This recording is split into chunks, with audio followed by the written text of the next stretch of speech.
Justin Trudeau G20 के पहले तक कई सारे भारतीय लोगों ने इस नाम को ठीक से सुना भी नहीं था, लेकिन बीते कुछ ही दिनों में ये नाम भारतीय मीडिया और सोशल मीडिया पर इतना बड़ा कीवर्ड बनकर आया कि अब हर कोई ट्रूडो और कनाडा के भीतर पनप रहे खालिस्तानी आतंकियों के कनेक्शन के बारे में ठीक ठाक जान चुका है। कनाडा और भारत के बीच जो टेंशन चल रही है उस मामले में हम आपको समय दर समय अपडेट दे रहे हैं, लेकिन अब जो खबर जस्टिन ट्रूडो के मामले में सामने आ रही है उसने ट्रूडो की छवि खराब कर दी है, न सिर्फ दुनिया में बल्कि उनके अपने देश में भी। दरअसल हिटलर की फौज में रहे और यहूदियों की हत्या करने वाले एक नाजी लड़ाके और युद्ध अपराधी यारोस्लाव होंका को सांसदों ने खड़े होकर सम्मान दिया। ये सांसद कनाडा के थे और संसद भी कनाडा की। नाजी को सम्मानित करने वाले लोगों में ट्रूडो सबसे आगे थे। इस मामले के बाहर आते ही ट्रूडो पूरी दुनिया में शर्मसार हो गए। खासकर इजराइल ने ट्रूडो की इस हरकत की आलोचना की और उन्हें खरी खोटी सुनाई। अब इसी मामले में कनाडा के विपक्षी दल के नेता पियरे पोइलिवरे ने मौजूदा पीएम जस्टिन ट्रूडो पर आरोप लगाते हुए कहा कि जस्टिन ट्रूडो ने नाजी डिवीजन के एक लड़ाके से मुलाकात की और उसे सम्मानित भी किया। कनाडा की संसद में हिटलर की फौज का नाजी यारोस्लाव होंका बैठा था, जिसने कई मासूम यहूदियों की हत्या की है, जिसमें महिलाएं, बच्चे सब शामिल थे।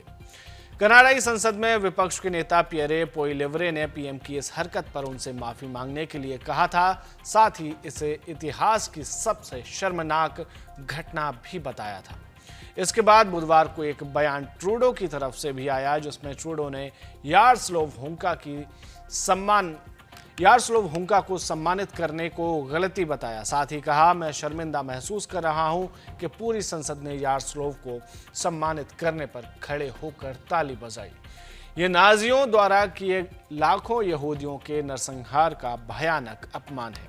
हमें नहीं पता था कि यारोस्लाव होंका कई मासूमों की हत्या का जिम्मेदार हो सकता है। इस बात से आप ट्रूडो की इंटरनेशनल रिलेशंस की समझ का भी अंदाजा लगा सकते हैं कि उन्हें कितना ज्ञान है अंतर्राष्ट्रीय राजनीति का।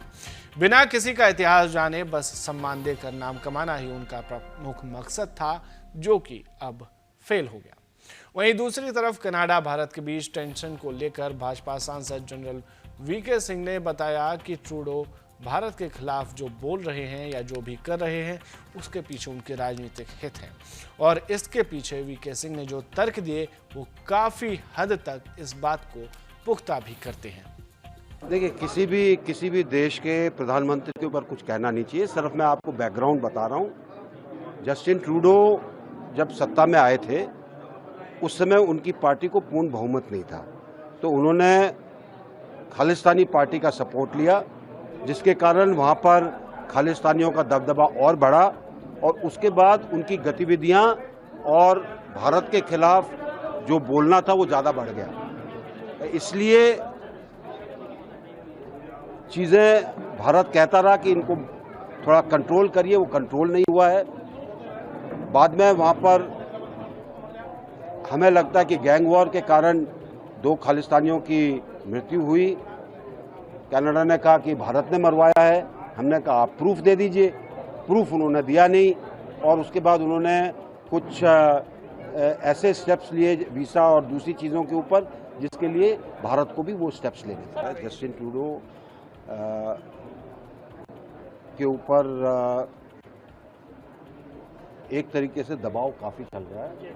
एक तरफ तो एक पार्टी है जो उनकी सरकार को सपोर्ट कर रही है, दूसरी तरफ उनका एक बहुत डिफिकल्ट डाइवोर्स चल रहा है।